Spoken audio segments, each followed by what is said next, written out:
A partir de agora, aqui na TMC, nós recebemos o Renan Santos, pré-candidato à presidência da República pelo partido Missão. Seja bem-vindo, muito bom dia. Muito bom dia a todos vocês, a todos os espectadores. Muito obrigado pela oportunidade de estar aqui trocando ideia. Vai ser um prazer. Vai ser um prazer e os seus fãs aqui nas nossas redes sociais estão bombando desde a madrugada. Barulhentos pra caramba. Não, é verdade, eu acordei, aí eu fui dar uma olhadinha, né? Tava já aparecendo TMC e tinha uma galera do quadradinho preto, branco e amarelo, né? Isso, as cores. Exatamente. Bom, vamos começar então falando desse gap, desse intervalo entre a sua militância, a militância do Missão, do MBL, como queira, e o contingente que o colocaria num primeiro turno em posição de relevância ou até num segundo turno. Bom, por enquanto, o que as pesquisas estão dizendo em 2026 até agora? Um dígito. 4, 6, 8 até de Renan Santos nas pesquisas.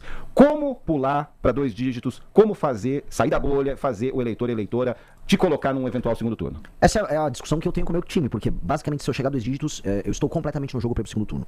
Há agora, ainda mais depois dos recentes escândalos envolvendo o Flávio Bolsonaro, a ideia de que os Bolsonaro, né, através do Flávio, não podem vencer o Lula no segundo turno. Inclusive vazou, através de uma concorrente de vocês, um tracking de um instituto. Não é bom ficar citando institutos, eles ficam bravos quando eu falo de trackings, mas mostrando o Lula no segundo turno 7 pontos à frente do Flávio. Isso se torna quase impossibilidade. Portanto, aquele efeito manada que eles querem ter, avisando, nem adianta votar em quem tá em terceiro, em quem tá em quarto, me põe no segundo turno que eu ganho, já não dá pra fazer. Ou seja, o Flávio é uma certeza de derrota pro Lula. Portanto, aquele que estiver em terceiro mostrando viabilidade, tem grandes chances de ir pro segundo turno. E hoje eu tô na melhor posição pra isso. A principal pesquisa, eu posso defender isso aqui pra vocês, é a Atlas. E por que a Atlas? Porque ela faz a coleta digital, é o método mais moderno de coleta hoje, e eles acertaram as eleições mais difíceis de acertar no mundo hoje. Acertaram a Hungria é um regime fechado, elas conseguiram acertaram a Argentina, acertaram o Chile, acertaram os Estados Unidos, e ela tá fazendo coleta agora, inclusive, e a Atlas me coloca confortavelmente na terceira posição, sempre uma trajetória de subida. Espero que eu suba agora na próxima que vai sair. E aí eu conseguindo, e esse é meu plano, até o início das eleições bater 10%, indo até os debates, eu acho que eu começaria a fazer alguma baguncinha para ir pro segundo turno. Participa dos debates. Isso é um compromisso. Estou convidado. Agora, vocês devem ter visto que o nosso querido Flávio não quer que eu vá, né? Você tá se colocando aí nos debates, é claro, mas o Flávio Bolsonaro colocou esse limite. Se você for para os debates, Flávio Bolsonaro não irá. Por quê? O que tem aí nos bastidores? É medo. O Flávio não é um sujeito muito inteligente. O Flávio tem um histórico muito ruim, né? Enquanto eu tava caminhando a pé até Brasília para derrubar Dilma Rousseff, o Flávio tava fazendo, vamos dizer, vamos colocar aqui, ele estava recebendo doações dos seus próprios funcionários, né? Através de um amigo dele, Queiroz, não tinha nada de errado nisso, apenas eram doações, eles eram muito generosos, davam 80% do salário para ele, e ele cuidava de pegar esse salário em dinheiro, levava pra loja da Copenhagen dele e comprava muitos chocolates ali, e aí a contabilidade era bem administrada nesses termos. Então, é um cara que, assim, tem um histórico muito podre. O que saiu agora recentemente dele mostra uma relação muito próxima dele com o Vorcaro.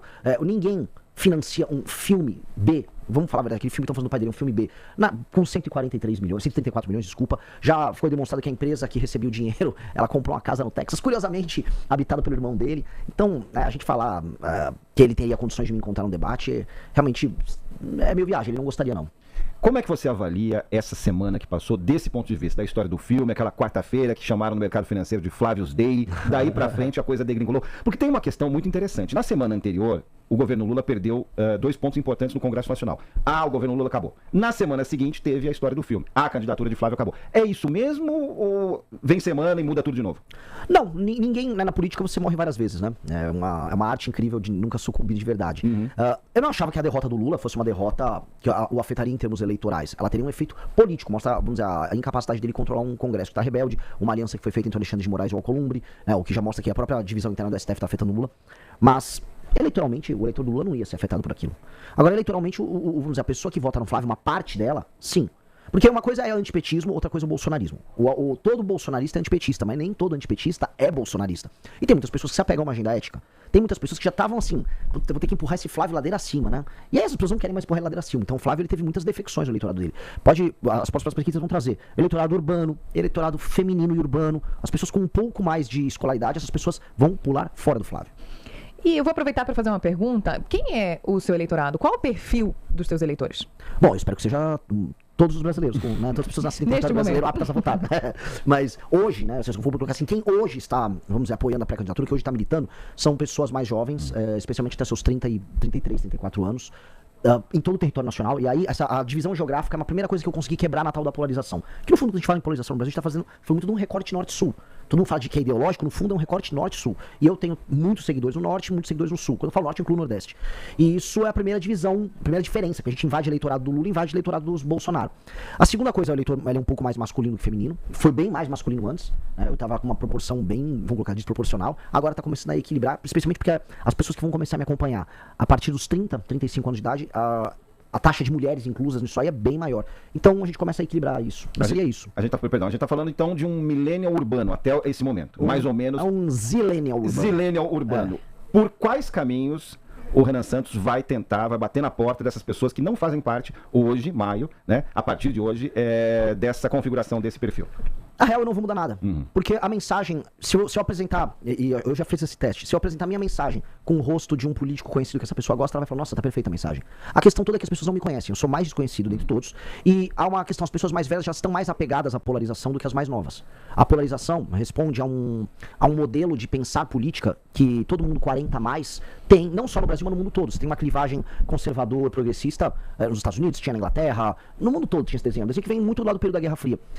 Invadir vamos dizer, esse espírito dessa pessoa é demonstrar pra ela que, por exemplo, já que se eu for buscar um leitor que é antipetista, é demonstrar que eu sou antipetista. Hoje ele não acredita, hoje ele acredita, não, Flávio, porque ele é da família do Bolsonaro, ele é o inimigo natural do PT. Só que se eu mostro, assim, com os mais jovens, não, tem o Renan é viável. Aí ele começa a me dar espaço. Eu tenho que crescer com o público que eu tenho, pro mais velho olhar e falar, não, esse cara vai dar uma chance. Mas aí tem uma questão que é até tradicional aqui no nosso país. Eu entendo que com o seu discurso disruptivo, você acredite que isso possa ser mudado. Mas o senhor disputa a presidência da República, ou vai disputar, pretende disputar, sem nunca ter exercido um cargo eletivo. O nosso país é complexo, tem crise econômica, crise institucional, pressão institucional. Existe uma necessidade permanente de articulação política. Então, como é que dá para convencer um eleitor que alguém sem experiência prática na política de gestão pública ou de mandato tem preparo para governar o país? Bom, a gente pode começar com um exemplo contrário. A Dilma Rousseff tinha grande experiência política e ela caiu, foi uma péssima governante. A gente pode trazer inúmeros exemplos de boas gestões que foram feitas por pessoas que não tinham experiência e de más gestões por pessoas que tinham experiência. E o contrário também. Não é isso, no fundo, que determina nem o sucesso de uma liderança política, nem o insucesso dela. Se você está cercado de boas lideranças, se você é em si uma liderança natural, se você é firme nos seus propósitos, trabalha bastante, a tendência é que você consiga fazer as coisas bem feitas em qualquer área humana. E eu acho que eu farei isso, porque eu já sou um líder político firme há 12 anos, lidero o maior movimento político do Brasil, sou hoje presidente do meu próprio partido. Então, dando um exemplo aqui. Eu tô concorrendo contra Zema, Caiado e Flávio. O Flávio tentou montar um partido político junto com o pai dele. Ele fracassou. Eu não. O Zema foi atacado, após ter uma opinião sobre o Flávio, pelo próprio partido. O partido dele, em diversos estados, soltou nota contra ele. Eu não, meu partido me apoiou, porque eu sou líder. O Caiado não pode pegar um avião, sair de Goiânia e ir pro Rio de Janeiro e falar, sou candidato ao governo. Ele não é líder de nada, o partido dele, que é do Kassab, tá fazendo campanha pro Lula na maior parte dos estados. Então, do que serviu a experiência deles? Se o básico do básico do básico é entrar numa guerra com o exército, eles não têm. Então, a experiência administrativa acaba sendo condicionada à experiência política e à sua capacidade de ser líder. E, nesse sentido, eu estou alguns passos na frente de todos eles. Excelente referência que você trouxe na questão da Dilma Rousseff, porque a Dilma Rousseff ela é eleita, endeusada, inclusive, por parte do empresariado brasileiro, numa grande onda positiva do petismo, mas ela acaba caindo. E muito se diz, né, que ela cai por quê? Porque ela não consegue viver o dia a dia do nosso presidencialismo de coalizão, que é essa relação muito peculiar, para não falar outra coisa, da presidência da República com o Congresso Nacional. Qual que é a sua visão? Qual que é a visão do Missão a respeito disso? Bom, esse aqui para mim é o tema mais importante do Brasil. E quem resolver isso, e não é só resolver ter governabilidade, é resolver os instrumentos que fazem com que um grupo de bandidos sem nenhum interesse nacional estejam o tempo todo compondo e mandando nos governos. Quem resolver isso, resolve o Brasil. Tá? Então, eu tenho um livro publicado agora, o livro amarelo, que é o livro de propostas do partido, em que a gente traz o que a gente chama de lei de responsabilidade gerencial. E se eu puder me estender um pouquinho mais nessa resposta, é bem importante, porque para entender isso, a gente tem um modelo no Brasil, que é o tal do presidencialismo em coalizão, que faz com que o presidente da República, mesmo vencendo a eleição, ele é obrigado a ganhar uma segunda eleição, que é a composição do governo. Em países parlamentaristas, ao formar um primeiro-ministro, você consegue já ter a maioria, porque você só é primeiro-ministro da maioria no parlamento. No nosso modelo, não, é um modelo esquizofrênico, maluco, que um presidente tenha, vamos dizer, 50% mais um dos votos, e não obstante, ele não consegue governar. Então, o modelo que não é funcional, é um dos modelos mais estúpidos que tem. E do outro lado, nós temos uma coisa que é bem brasileira, tipo uma jabuticaba, que é o centrão, que é o político que é eleito comprando votos eleitores. E sim, assim, não é um exagero que eu tô falando, o voto é comprado e a compra acontece ou no momento da eleição ou durante o mandato do político. E com base nisso, ele precisa o tempo todo ter um caixa 2, uma operação de dinheiro que fique rodando para ele ficar municiando a troca de favores dele com o eleitor, com seus prefeitos e vereadores. E aí esse deputado federal, que não tem compromisso com nenhum tipo de ideia, com nenhum tipo de visão de Brasil, ele fica apenas colocando uma faca no pescoço do presidente em questão para aderir ao governo mediante troca de favores. Esse é o grande problema, que a Dilma não soube lidar, que na verdade ninguém sabe lidar. Muita gente tenta resolver isso aqui no topo. O correto é a gente resolver na base. E resolver na base como? Entender o que faz um deputado tão canalha assim ser eleito. E essa é a questão que a gente precisa mudar. As pessoas vendem o voto para os políticos porque elas são muito pobres e muito dependentes na base. E os políticos não entregam nenhum tipo de melhoria. E mais, hoje um prefeito é apenas um instrumento de, vamos dizer, de guarda das emendas que são enviadas pelo deputado. Nós vamos inverter a pirâmide. E qual é a ideia? Nós vamos fazer os prefeitos, para receber qualquer emenda, e para receber inclusive o fundo de participação dos municípios, o FPM, terem que ter desempenhos indicadores. Assim, por exemplo, se eu não aumentar a taxa de cobertura de esgoto, se não aumentar o ranking do SAEB, se não melhorar a fila nas suas UBSs, você não recebe dinheiro. Vai um comissário do governo federal e não recebe dinheiro. Então, para obrigar eles. Se o prefeito não cumpre as metas, o prefeito fica inelegível. E aí ele não pode participar da eleição. E aí, a parte de incentivo é, se o prefeito vai bem e cumpre as metas, aí sim o seu partido recebe o fundo partidário. Por quê? Eu retiro do deputado todo o poder que ele tem em determinar um sucesso ou um fracasso do prefeito, baseado no critério de que o deputado apenas quer do prefeito que ele obtenha votos para ele. Mas isso não abriria espaço para uma judicialização? Porque tem as questões constitucionais, o dinheiro da saúde, o dinheiro da educação. E até antes, né? Não, mas... Claro, pode... É justamente obedecer a Constituição. O dinheiro vai para o município. Só que a forma como o dinheiro é entregue, a velocidade que ele é entregue, é mediante a aplicação de políticas públicas. Hoje o prefeito recebe dinheiro e larga. E faz o que ele precisa fazer. Ele não está nem um pouco compromissado com as metas. Agora, Renan, todas essas mudanças que são profundas, que você propõe, né, no funcionamento do Estado, elas dependem, na prática, do Congresso, dependem de negociação política, dependem de maioria, de PEC, de articulação, o que for. Para cada uma dessas específicas tem um andamento, um processo específico. Eu queria entender como é que o senhor aprovaria essas mudanças sem entrar justamente na lógica das alianças, das concessões políticas que o senhor critica tão duramente e que é um propósito do seu partido. Bom, eu vou ser brutalmente honesto. Todo mundo sabe, quem é eleitor meu, quem nos acompanha, que eu não tenho grandes ilusões sobre a classe política brasileira e tampouco sobre o eleitor brasileiro. Haverá um monte de ladrão querendo fazer negociações sujas comigo, porque o eleitor vai votar no monte de ladrão. E tá dado. Haverá centenas de ladrões no Congresso Nacional que serão colocados pelo eleitor. O eleitor vai vender o voto pro cara, vai ganhar um favorzinho e vai colocar o cara lá. É fato. E eu vou ter que sentar com esse cara. Eu vou ter que compor o governo com os partidos desse cara. Eu não estou com ilusões, eu não vou conseguir governar nesse modelo atual e não vou conseguir alterar as regras do jogo que fazem com que esse ladrão chegue lá sem antes sentar com ele. E é, infelizmente, vamos dizer, consequência do modelo democrático nosso. Eu vou fazer um governo de composição. O que eu não vou compor na base da grana e da troca de favores financeiros. O único lucro que a pessoa poderá ter comigo, que o deputado vai ter e o partido, é o lucro político. O que é o lucro político? Se eu apresentar uma política pública funcional no estado daquele deputado, eu vou lá e vou fazer ele ter o lucro político. Ele desfrutar da vitória comigo. Natural. Um exemplo. A gente vai fazer um combate muito forte ao crime organizado. Eu vou lá no Ceará libertar a cidade de Santa Quitéria que está com o Comando Vermelho. Vou chamar os deputados do Ceará. Venha, levem um lucro político comigo. Agora, lucro fiduciário, grana, não vai rolar. Não vai rolar, isso não vai rolar. E aí eu vou ter impasse. Se eles quiserem ir pra guerra com isso, eu vou pra guerra com eles também.